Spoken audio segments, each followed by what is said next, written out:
पशु जब बीमार होगा तो खड़ा होकर पानी नहीं पिएगा, वो बैठ के पानी पिएगा। और जब पशु बैठ के पानी पीने लगे तो समझ जाइए पशु बीमार हो गया। अब मनुष्य अगर खड़ा होकर पानी पी रहा है तो समझ लीजिए वो बीमार होने के लिए आगे जा रहा है, आगे वो बीमार जरूर होगा। एक बार महाराज भोज ने कालिदास को कहा मूर्ख। भोज ने कहा कि मूर्ख के लक्षण क्या होते हैं? हे कालिदास ये बताओ मूर्ख के लक्षण क्या है? तो कालिदास ने 5 लक्षण गिनवाए। तो मूर्ख के लक्षण आप लोग समझ लीजिए कि इसमें कौन कौन मूर्ख है। कालिदास कहते हैं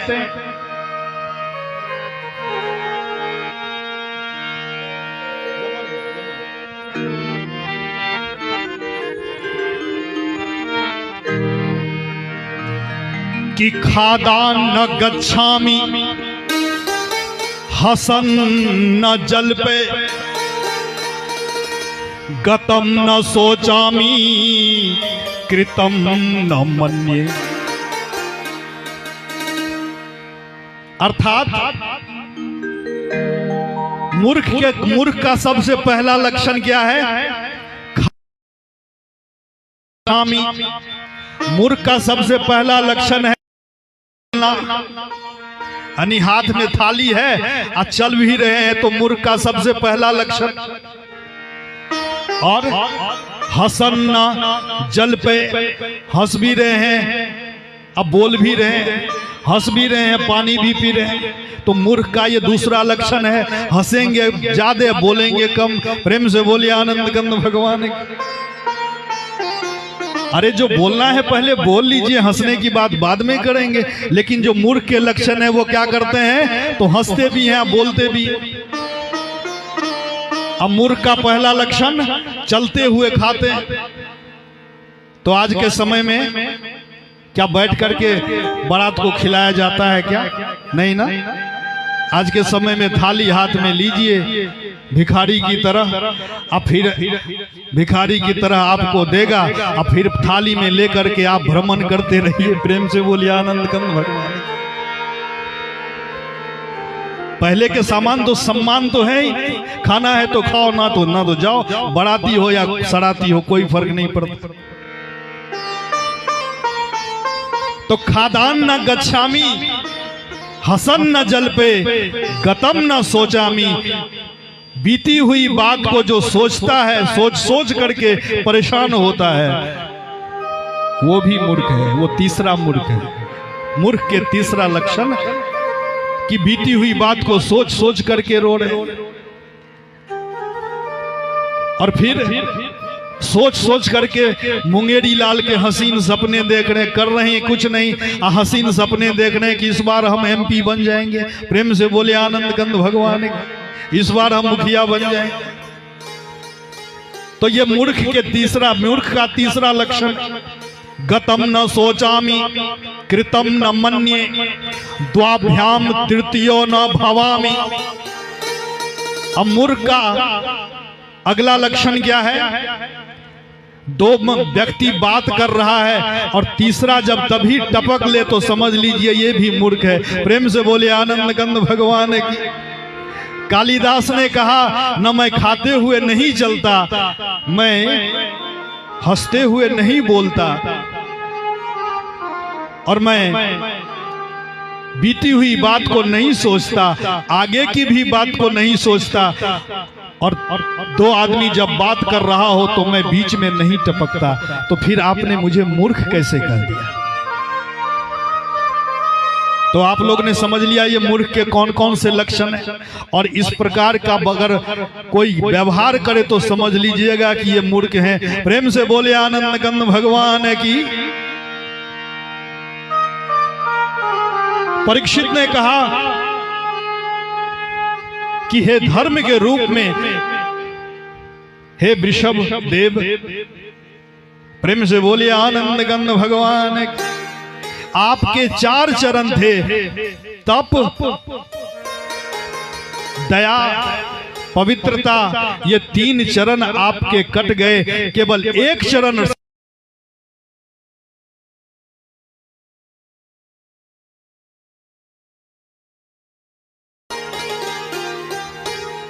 परीक्षित ने कहा लेकिन आप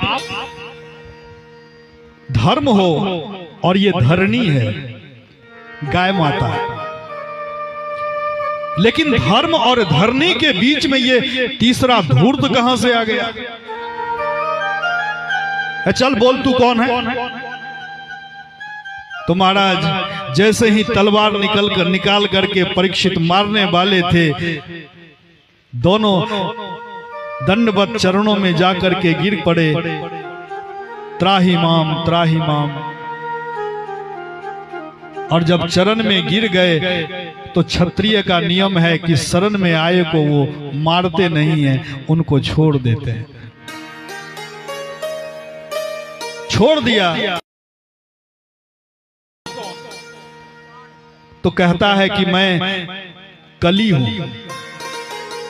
कली का अर्थ जहां कलह हो वही कली है। परीक्षित ने कहा कि तुम्हें यहां आने के लिए किसने टिकट दे दिया है? तुम यहां आया कैसे? चल निकलो यहां से।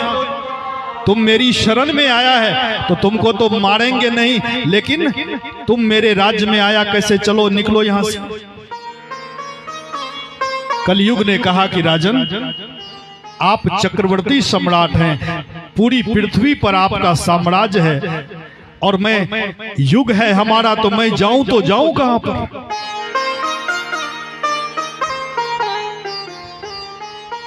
हे राजन, आप सामर्थ्यवान हैं, लेकिन अभी युग हमारा है। हम वहां जहां रहते हैं वहां कलह होता है, हमारे में लाख अवगुण है, लेकिन हमारे में एक बहुत बड़ा गुण भी है।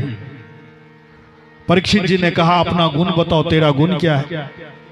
तो कली ने कहा हमारा गुण क्या है पता है? कि यद् फलम नास्ति तपसा न योगेन समाधिना तत्फलम लभ्यते सम्यक कलो के सब कीर्तना। जो फल तपस्या से, जो फल योग से नहीं प्राप्त हो सकता, वो फल भगवान के कीर्तन से प्राप्त हो जाएगा। ये कली की ऐसी महिमा है। संतों ने, संत गोस्वामी तुलसीदास जी महाराज ने गाया कि कलि युग जोग न यज्ञ न ज्ञाना, कलि युग जोग न यज्ञ न ज्ञाना, कलि युग योग्य न यज्ञ न ज्ञाना।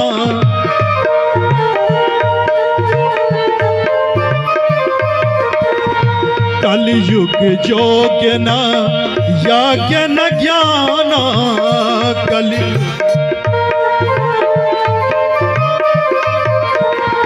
एक आधार राम गुण गाना, एक आधार राम गुण गाना, राम गुण गाना, राम गुण गाना।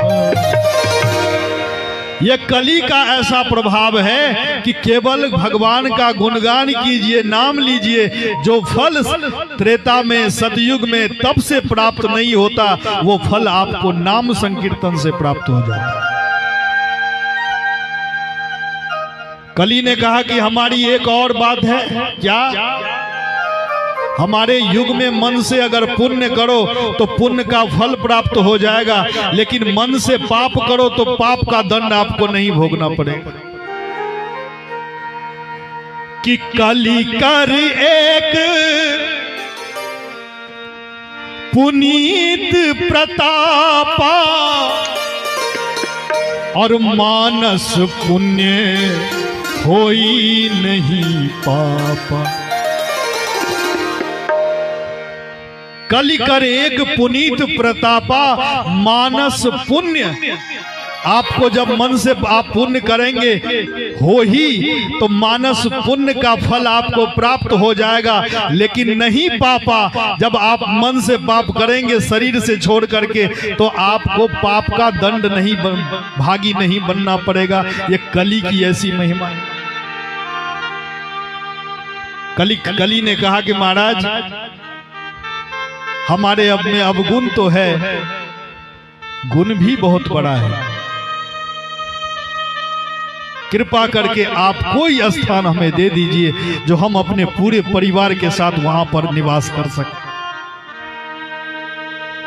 तो परीक्षित सामर्थ्यवान, उन्होंने 4 निकृष्ट स्थान दिए कि द्यूतम पानम स्त्रियः सूना यत्रा अधर्म चतुर्विध। जहां ये अधर्म निवास करते हैं 4 स्थान दे दिए। कौन कौन? द्यूतम, जहां जुआ खेला जाता हो तो समझ लीजिए कली का वहां वास है। पानम, जहां मदिरा सेवन किया जाता हो समझ लीजिए वहां कली का वास है। शास्त्रों ने तो यहां तक कहा जहां मदिरा गिर जाए तो कितने सैकड़ों वर्ष तक वह स्थान पवित्र नहीं माना जाता। तो स्थान जब अपवित्र हो गया तो जो मदिरा आप शरीर के अंदर लेंगे तो बताइए आप कितने अपवित्र हो जाएंगे महाराज। कौन भगवान आपको स्वीकारने वाला है? तो द्यूतम, जहां जुआ खेला जाता हो, पानम, जहां मदिरा का पान किया जाता हो, नशा का सेवन किया जाता हो, स्त्रियः, जहां पर वेश्यावृत्ति हो, और चौथा पानम, जहां हिंसा हो, तो वहां इन 4 स्थानों में कली का वास दे दिया गया। परीक्षित ने कहा जा इन 4 स्थानों में जा तू रह। कली हाथ जोड़ करके कहा महाराज हमारे में बहुत दुर्गुण है, तो आपने निकृष्ट स्थान दिए। एक सुंदर गुण है तो कोई सुंदर स्थान तो देना चाहिए। परीक्षित ने कहा हाँ एक सुंदर स्थान तो है। और तब कि पुनस्त याचमानाय जात रूपम दात प्रभु। जात रूप कहा जाता है स्वर्ण को, अर्थात जहां रजोगुण हो, सोना। तो परीक्षित ने कहा जा तेरा स्वर्ण में वास हो जाए। अब कली का 5 स्थान हो गया, 4 ये और 1 स्वर्ण। प्रेम से बोले आनंद कंद भगवान। एक जगह कथा चल रही थी तो हमसे मिलने के लिए एक माता जी आई। आपने कहा कि सोना में कली का वास है और सोना में भगवान का भी वास है, इसलिए जिनके हाथों में उंगली में अंगूठी है, सोने की अंगूठी, तो आप कूसा भी नहीं पहनेंगे तो पंडित जी कहेंगे कोई बात नहीं, अंगूठी है ना तो अब कूसा की आवश्यकता नहीं है। लेकिन आपने कहा स्वर्ण में कली का वास है, तो कानों में जो हम बाली पहनती हैं तो क्या छोड़ दें? तो शास्त्र कहता है जो धन, जो सोना अधर्म से कमाया जाता है उसी में कली का वास होता है। प्रेम से बोलिए आनंद कंद भगवान की। और इसलिए जो धर्म से कमाया जाता है धन, उस धन में कली का वास नहीं होता है। तो उस धन से जब आप स्वर्ण खरीदते हैं तो फिर उसमें कली का कोई स्थान नहीं रहता। 5 स्थान कली को मिला। कली विदा हुए। परीक्षित जी ने माता गौ का संवर्धन किया और वृषभ के 3 अंग जो भंग थे उस अंग को फिर जोड़ दिए, चरणों को जोड़ करके आश्वासन दे करके विदा किए। सुत जी कहते हैं एक बार परीक्षित जी महाराज कि एकदा धनुरुदम में विचरन मृगयाम बने। एक बार परीक्षित जी महाराज के मन में हुआ एक तहखाना जिसमें ताला लगा हुआ था, आज तक वो ताला कभी नहीं खुला। पुरखे चले गए लेकिन वो घर कभी नहीं खुला। परीक्षित के मन में आया आखिर इस तहखाने में रखा क्या, एक बार देखें। तो परीक्षित ने ताला खोला, अंदर जब गए तो अंदर में एक स्वर्ण मुकुट पर दृष्टि पड़ी, जो जरासंध का वो मुकुट। तो परीक्षित के मन में हुआ इतना दिव्य है, एक बार पहन ले। ये मुकुट कैसे आया? जब भीम जरासंध का वध करते हैं और जरासंध के पुत्र को राजगद्दी पर भगवान आसीन करते हैं, तो भीम ने कहा कि हे कृष्ण, मैं जरासंध का ये मुकुट ले जाना चाहता हूं। भगवान कहते हैं क्यों? भीम ने कहा ये बड़ा बलशाली था, मार मार करके हमारी दशा बिगाड़ दी। जीवन में जब कभी अभिमान होगा ना, तो इस मुकुट की तरफ मैं जब दृष्टिपात करूंगा तो मेरा अभिमान चूर चूर हो जाएगा। तभी मैं समझूंगा कि हमसे भी बड़ा कोई बलशाली था। वो तो आपकी कृपा हुई कि हम विजय प्राप्त कर लिए, नहीं तो हमें तो वो मार दिया ही होता। जरासंध का वो मुकुट, जो अधर्म से वो मुकुट में एक एक मणि जड़ी हुई, वो मणि उसमें लगी हुई। महाराज परीक्षित जी ने उस मुकुट को मस्तक पर लगाया, और जैसे ही मस्तक पर लगाया कली का वास हो गया। आज तक शिकार करने के लिए गए या नहीं गए तो सारी व्यवस्था के साथ, लेकिन आज मन में हुआ हिरण का शिकार करने। आंखें लाल लाल है। धर्मपत्नी कहती महाराज आपकी ये दशा कभी नहीं थी और आप निरपराध उस हिरण का शिकार करने जा रहे। परीक्षित राजा हैं, लेकिन शिकार करने के लिए जब जंगल गए तो न सैनिक है, न जल की व्यवस्था है, न भोजन की व्यवस्था है, वैसे ही निकल गए शिकार करने के लिए। एक हिरण के पीछे रास्ता भटक गए, दूर निकल गए, भूख लग गई, प्यास से कंठ सूखने लगा, ऐसा लगा कि अब प्राण निकलने वाले हैं, तो छटपटाने लगे। और उसी समय एक ऋषि का आश्रम नजर में आया, दौड़े दौड़े घोड़ा लेकर के वहां बांधा और ऋषि के आश्रम में प्रवेश कर गए। आवाज लगाते हैं कि कोई मुझे पानी पिलाएगा, तो आवाज का कोई उत्तर नहीं आया। अंदर जाकर के देखा समीक मुनि, वो ऋषि उस आश्रम में ध्यान लगा के बैठे हुए थे। परीक्षित जोर से आवाज लगाते हैं महाराज हमें पानी पिलाइए, पानी के बिना हम मर जाएंगे। लेकिन ऋषि की उस समय स्थिति ऐसी थी कि ऋषि के कानों तक वो आवाज नहीं पहुंच रही थी और ऋषि उस परमानंद में लीन थे, तो परीक्षित की आवाज ही नहीं पहुंच रही थी। अब परीक्षित को लगा कि ऋषि नाटक कर रहे। सेवा से बचने के लिए कोई कोई बेटा ऐसा होता है, सोया रहता है, आंखें जगा हुआ है। अब पिताजी कहेंगे बेटा अरे सवेरे जगना चाहिए, थोड़ा झाड़ू उरू लगा दो, तो बेटा क्या करेगा, नखड़ा करेगा, वो आंख खोलेगा ही नहीं, ऐसा दिखाएगा मैं सोया हुआ। पिताजी अंत में झिल्ला करके स्वयं ही झाड़ू लगाना प्रारंभ कर देते, ये जगने वाला नहीं। परीक्षित को लगा कि ये नाटक कर रहे सेवा से बचने के लिए। प्यास लगी, क्रोध आ गया, अपने तरकस से एक बाण निकालकर बगल में देखा एक मरा हुआ सर्प, तो विचार किया कि ऋषि के गले में डाल करके परीक्षा ले लें कि वास्तव में ये ध्यान में है कि बात नाटक कर रहे हैं। परीक्षित ने उस बाण से सर्प को उठाया, अब मरा हुआ सर्प समीक मुनि के गले में डाल दिया। समीक मुनि ज्यों के त्यों ध्यानस्थ है। परीक्षित को तब पता चला ये तो सही में ध्यान लगा के बैठे हैं। परीक्षित चले गए महल।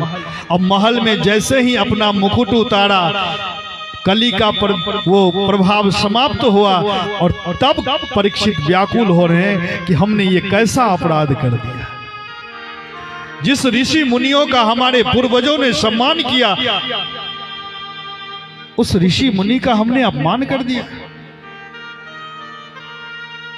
और तभी कौशिकी नदी के तट पर समीक मुनि के पुत्र श्रृंगी खेल रहे थे बच्चों के साथ। और राजा ने जो समीक मुनि का अपमान किया था, गले में मरा हुआ सर्प डाल दिया। संतों ने कहा कि यह सर्प गले में डाला गया परीक्षित के लिए, इसलिए 7 दिनों की मोहलत मिल गई, नहीं तो परीक्षित उसी समय समाप्त हो जाते। क्यों? क्योंकि गले से ऊपर 7 छिद्र है और इसलिए 7 दिनों का मौका मिल गया। समीक मुनि के पुत्र श्रृंगी को उसके सखाओं ने कहा कि भैया तू यहां खेल रहा है और राजा ने तेरे पिता के साथ इतना अपमान किया है, इतनी धृष्टता की। सारा हाल जब उनके सखाओं ने श्रृंगी को सुनाया तो श्रृंगी क्रोधित हो गए, कौशिकी का जल उठाया और कहा, राजन तुम मेरे पिता का इतना बड़ा अपमान किया है। आज मैं तुझे बताता हूं कि ऋषि कुमार के बालक में कितनी शक्ति होती है, कितना तेज होता है। और महाराज कौशिकी नदी का जल उठा करके आज वाक वज्र का प्रहार करता है। क्या कि इति लंघित मर्यादम तक्षकः सप्तमे हनि दक्षति अस्म कुलंगारम नोदितो में तत् द्रुहम। आज के 7वें दिन तक्षक के दंशन से हे राजन तेरी मृत्यु हो जाए, शाप दे दिया। और नजदीक आए पिताजी के पास, फूट फूट के रोने लगे। पिताजी का ध्यान जब टूटा तो देखा बेटा श्रृंगी रो रहा है। समीक मुनि ने कहा कि बेटा तू रो क्यों रहा है? श्रृंगी ने कहा कि पिताजी राजा ने आपका इतना बड़ा अपमान किया। तो देखा मरा हुआ सर्प गला में निकाल के फेंका। श्रृंगी ने कहा कि पिताजी मैं उस राजा को भी साप दे दिया। कैसा साप? आज के 7वें दिन तक्षक के दंशन से उस राजा की मृत्यु हो जाए। समीक मुनि व्याकुल हो गए कि बेटा तुमने ये तो बहुत अनर्थ कर दिया। ये राजा तो बड़े धार्मिक थे और ऐसे राजा धरती पर कभी कभी बड़े भाग्य से प्रजा को ऐसे राजा मिलते हैं, और तुमने ऐसे राजा को साप दे दिया। अनजाने में गलती होती है तो इस गलती का दंड तुमने ऐसा दंड दे दिया। लेकिन समीक मुनि जान गए कि साप वापस तो होगा नहीं। तो एक बार राजा को इसकी सूचना दे दें कि उनके जीवन का केवल 7 दिन शेष है। अगर मुक्ति का कोई उपाय निकालना चाहे तो 7 दिन में मुक्ति का कोई उपाय निकाल ले। गौरमुख नाम के शिष्य को भेजा मृत्यु की जानकारी देने के लिए। गौरमुख ने कहा कि राजन आपके जीवन में केवल 7 दिन शेष, 7वें दिन तक्षक के दंशन से आपकी मृत्यु होगी। गौरमुख को राजा ने ढेर सारे दान दिए। गौरमुख ने कहा कि महाराज हम मृत्यु की सूचना देने आए, आप हमें दान दे रहे। परीक्षित ने कहा कि दुनिया का पहला ऐसा मैं व्यक्ति हूं जो दावे से कह सकता हूं कि 7 दिन तक मैं जिंदा रहूंगा। नहीं तो दुनिया में कोई ऐसा नहीं है जो दावा करे कि कल तक मैं जिंदा रहूंगा, कोई गारंटी नहीं ले सकता। गौरमुख विदा हुए। परीक्षित जी महाराज को जैसे ही मृत्यु की सूचना मिली कि 7वें दिन मरने वाले हैं, उसी समय अपने पुत्र जनमेजय को राजगद्दी पर आसीन कर दिए और समस्त माया का त्याग करके आमरण अनशन व्रत लेकर गंगा के तट पर आज कुशा के आसन पर बैठ गए। आमरण अनशन पर पधारे परीक्षित के समीप। कौन कौन? कि अत्रि वशिष्ठ च्यवन शरद्वान अरिष्ट नेमी भृगु अंगिराश्च पराशरो गाधी सुतो अथ राम उतथ इंद्र प्रमदे धमवाह। महाराज एक से बढ़ करके एक ऋषि महर्षि सब पहुंच गए वहां। कौन कौन है?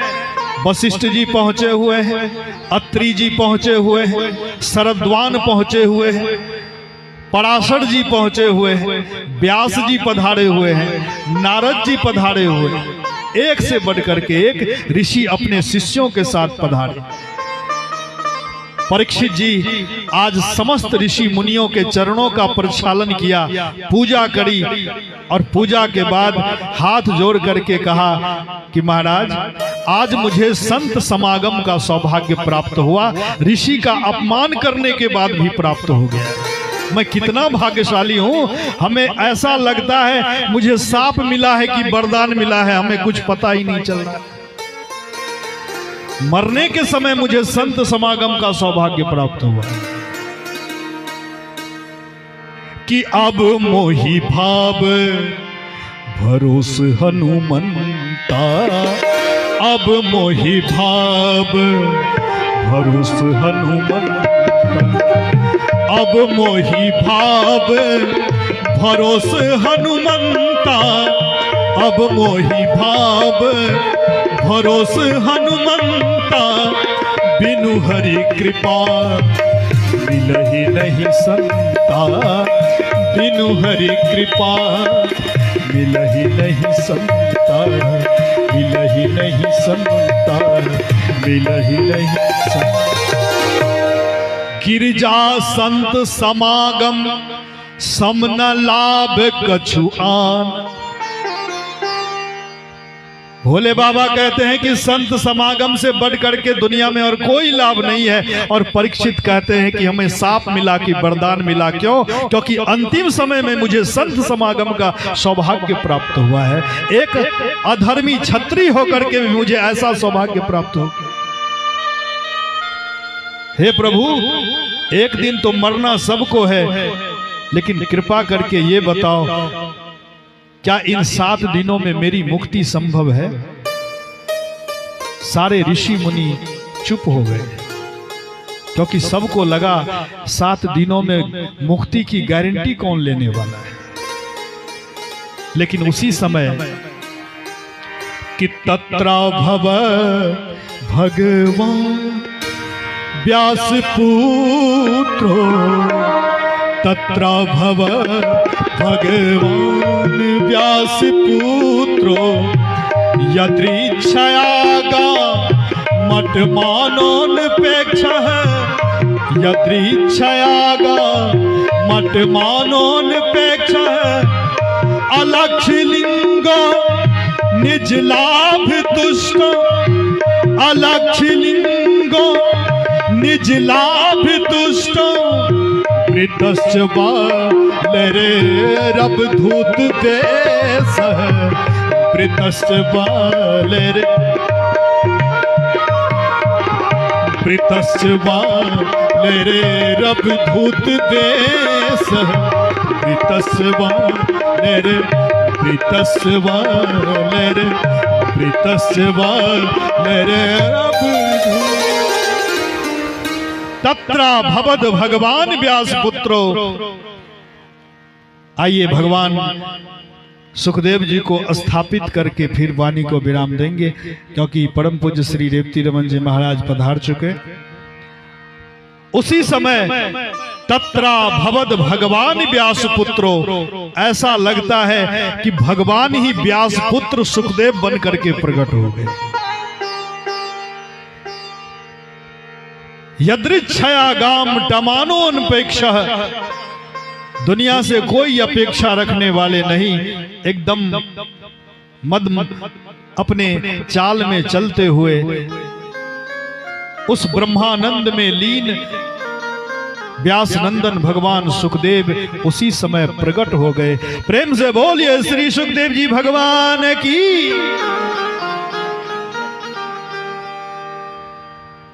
सुखदेव जी पधारे।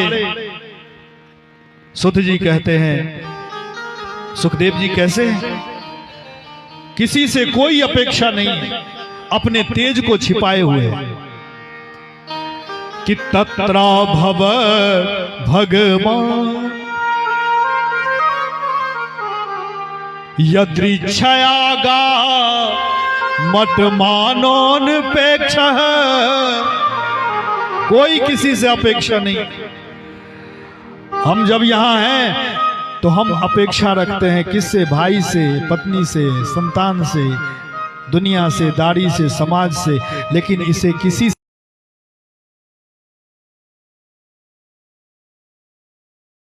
अपेक्षा नहीं। अलक्ष्य लिंगो अर्थात है कौन स्त्री है कौन पुरुष है, इनको कुछ ऐसे भी संत है महाराज।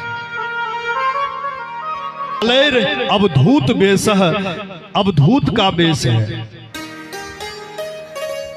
संतों ने कहा अगर भगवान कृष्ण को भी इसी तरह अवधूत बना दिया जाए तो दोनों में आपको कोई अंतर नजर नहीं आएगा। सुखदेव जी की भी इतनी दिव्य सुंदरता है।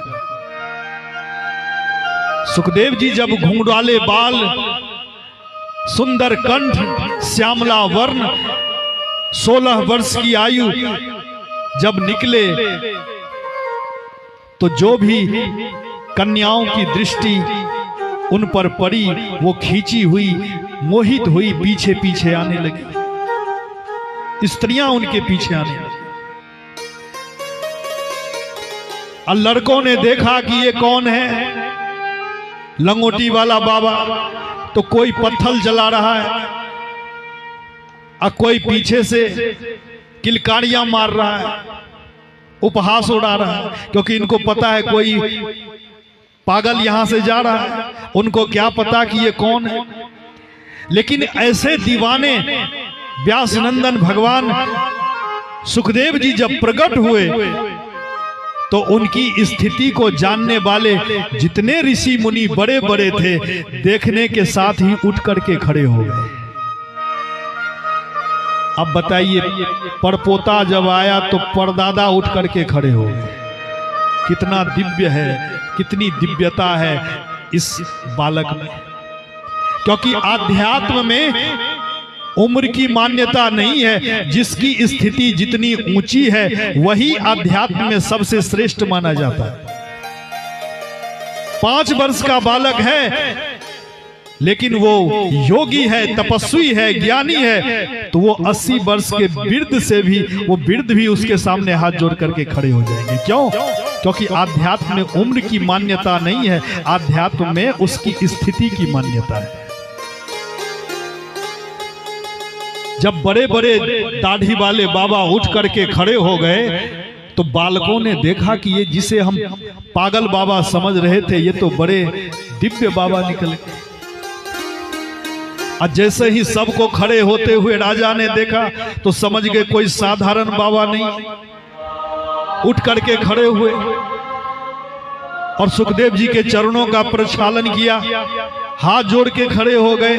बालकों ने देखा कि हमारे महाराज भी चरण का प्रक्षालन कर रहे हैं, तो एक दूसरे बालक से कहा कि भैया देखो, हमारे महाराज भी इस जिसे हम पागल समझ रहे थे इनकी सेवा में लगे हुए हैं। कहीं महाराज को पता चला कि हम लोगों ने उपहास उड़ाया है तब तो बड़ी मार पड़ेगी, भाग यहाँ से। सारे बालक वहां से निकल गए। और स्त्रियों ने जब देखा कि ये कोई साधारण बालक नहीं है, ये कोई दिव्य ऋषि कुमार है, तो स्त्रियां भी वहां से निकल गई। अब परीक्षित कहने लगे कि प्रभु आज हम धन्य हो गए, क्योंकि आप किसी गृहस्थ के यहां उतनी देर ठहरते हैं जितनी देर एक गाय को दूहा जाता है। अब गाय को दूहने में 5 से 6 मिनट का समय माना गया।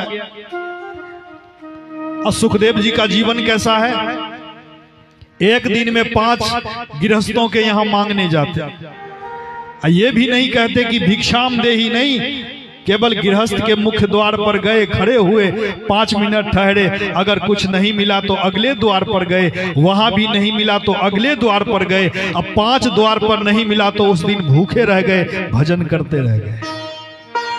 एक द्वार पर मिला तो वहीं से लौट गए। और यहां क्या होता है, बाबा लोग जब मांगने के लिए जाते हैं तो एक द्वार पे मिला तो ठीक, दूसरे द्वार पे मिला तो और ठीक, तीसरे द्वार पे मिला तो और ठीक। अब महाराज जितना अधिक से अधिक हो जाए और ठीक। प्रेम से बोलिए आनंद कंद भगवान। लेकिन सुखदेव जी की दिव्यता है, एक जगह अगर वो चीज मिले तो फिर लौट करके चले जाते। ऋषि मुनियों ने कहा कि राजन, जो चीज पूछना है जल्दी से पूछ, नहीं तो ये अपनी बड़ाई प्रशंसा नहीं सुनते हैं, ये अभी भी निकल जाएंगे। और तब परीक्षित ने हाथ जोड़ करके पूछा कि प्रभु, हमारे पास 7 दिन शेष है और इन 7 दिनों में मेरी मुक्ति संभव है कि अतः पृच्छामि संसिद्धिम योगी नाम परमं गुरु पुरुषस्य यत कार्यम म्रियमानस्य सर्वथा। जो मरने वाले हैं उनको क्या करना चाहिए? और मेरा दूसरा प्रश्न है, यत श्रोतव्यम मथो जप्यम यत कर्तव्यम निभिः प्रभो अस्मर्तव्यम भजनीयम वा ब्रूहि यद्वा विप्रयम्।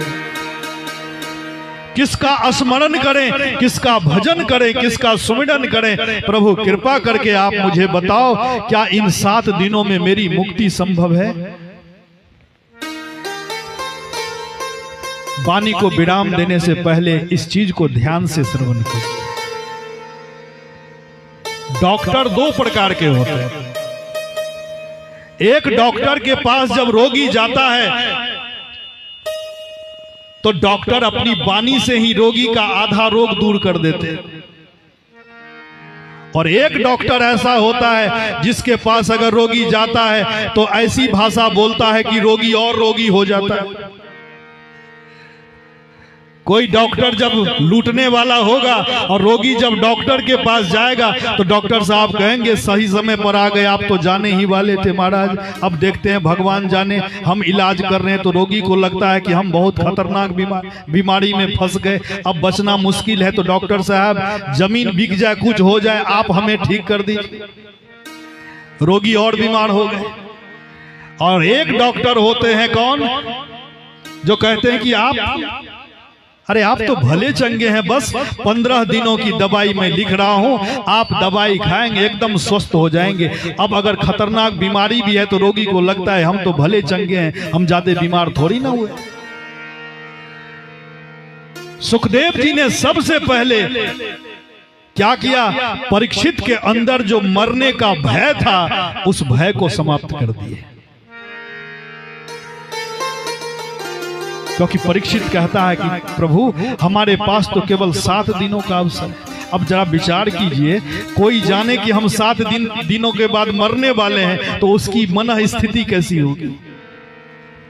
और सदगुरु वैद्य वचन विश्वासा, ये सदगुरु हैं, ये कौन है? ये वैद्य के समान है। इन्होंने अपने वचन से पहले परीक्षित के अंदर जो मृत्यु का भय था उस भय को ही समाप्त कर दिया।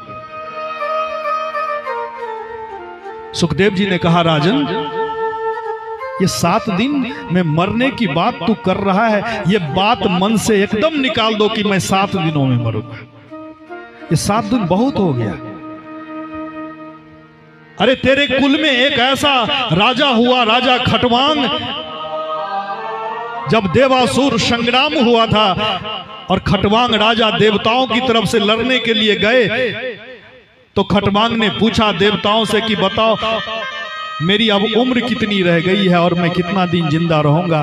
तो देवताओं ने जब गणना करी तो पता चला कि इनकी उम्र केवल 2 घड़ी अर्थात 48 मिनट केवल शेष है।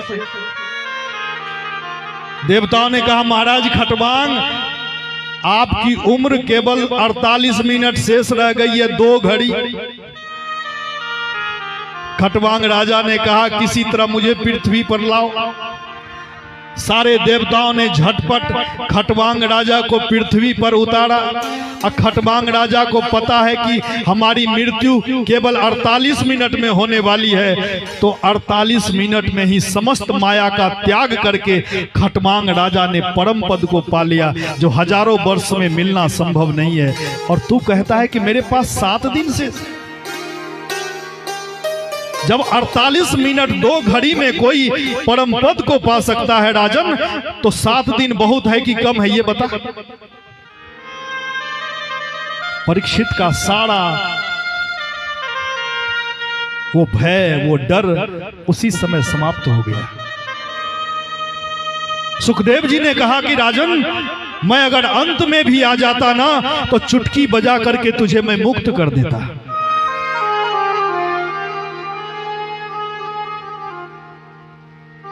पराशर जी ने व्यास जी की तरफ देख करके कहा कि व्यास, तेरा पुत्र देख कैसी बात कर रहा है। 16 वर्ष का ये लड़का कहता है कि चुटकी बजाते मुक्त कर दूंगा। बड़े बड़े ऋषियों ने गारंटी नहीं ली, और तेरा पुत्र किस बल पर गारंटी ले रहा है, जरा पूछ।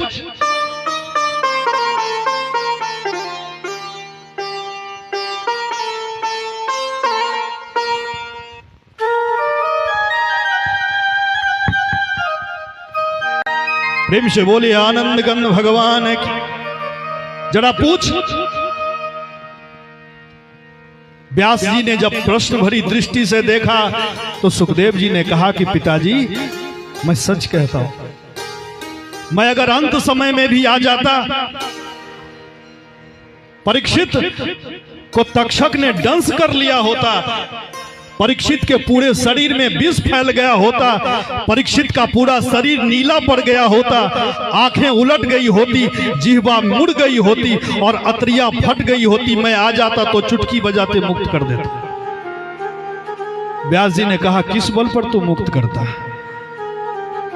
सुखदेव जी ने कहा कि जब तक्षक का दंशन चरणों में होता और विष नीचे से ऊपर चढ़ता, तो मैं परीक्षित के कान में कृष्ण नाम कह करके फूंक लगा देता, मेरा कृष्ण नाम ऊपर से नीचे उतरता। क्योंकि वासना नीचे से ऊपर चढ़ती है और उपासना ऊपर से नीचे उतरती। और हे पिताजी, जब मेरे नाम और विश्व में युद्ध होता, तो मुझे पूर्ण विश्वास है मेरा नाम नहीं हारता, मेरे नाम की विजय होती। प्रेम से बोलिए भक्त वत्सल भगवान। आज परीक्षित के उन समस्त भयों को दूर करके सुखदेव जी परीक्षित के सारे प्रश्नों का उत्तर देते हैं। ये कथा बड़ी दिव्य है, और इस आगे की कथा हम सब कल श्रवण करेंगे। लेकिन आइए वाणी को विराम देने से पहले भाव के साथ हमारे साथ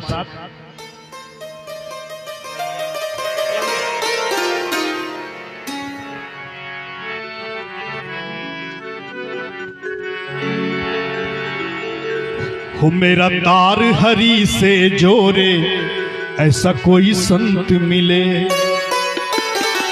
ऐसा कोई संत मिले, ऐसा कोई संत मिले, ऐसा कोई संत मिले, ऐसा कोई संत मिले। मेरा तार हरि से जोड़, ऐसा कोई संत मिले। मेरा तार हरि से जोड़े, ऐसा कोई संत मिले, ऐसा कोई संत मिले, ऐसा कोई संत मिले, ऐसा कोई संत मिले, ऐसा कोई संत मिले। मेरे मन का रास्ता मोरे, ऐसा कोई संत मिले। मेरा तार हरि से जोड़े,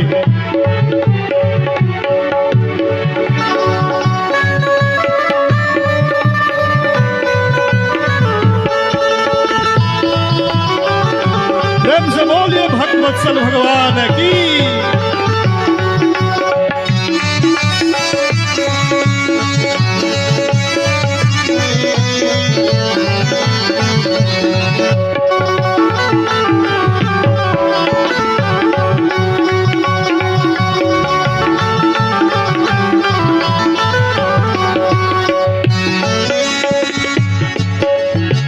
संत दरस के बड़े महात्म, मन के भ्रम को तोड़े ऐसा कोई संत मिले, ऐसा कोई संत मिले, ऐसा कोई संत मिले, ऐसा कोई संत मिले, ऐसा कोई संत मिले।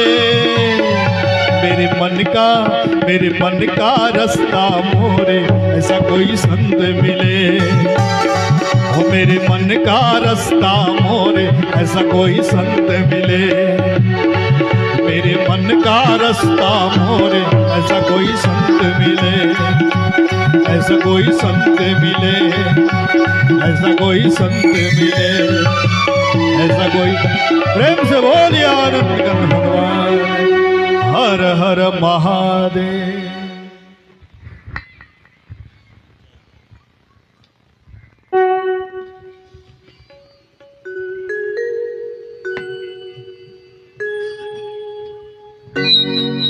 जय श्री राम। अखाड़